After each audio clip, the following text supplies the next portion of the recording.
Last week, two people asked me the same question. My 8-year-old daughter and a guy I work with basically wanted to know, how can a single wire, a single piece of coax cable, both provide TV programming into my TV and also carry internet traffic?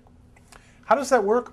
Well, instead of thinking it as a single cable or a single channel, think of it as a highway where you can allocate a certain amount of bandwidth for each need that you have. What the cable company does is typically assign 6 megahertz of bandwidth for each channel. So you think about this road, the CNN road gets 6 megahertz, and USA gets 6 megahertz, ESPN gets 6 megahertz. You get the idea.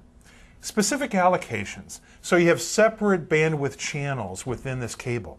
Now, if you're also using internet access with your cable company, what they do is take one of these unused channels and give you that, allocate that bandwidth for you for traffic. But they have two different allocations for incoming traffic and outgoing. Traffic typically that goes into your PC gets an entire channel, 6 megahertz. On the other hand, most cable companies restrict the bandwidth for traffic that comes out of the internet to 2 megahertz. That enables them to control their cost. It also enables them to discourage people from running commercial websites onto residential accounts. So that's how they carry the traffic there. And this 6 megahertz path is usually sufficient for anyone's use, for home use on the internet.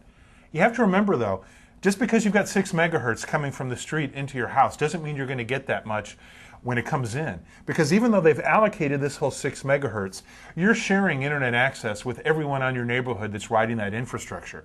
So even though this path is pretty wide, your throughput, what you actually get in and out of your machine, could be considerably less than this if there's a lot of contention in the neighborhood.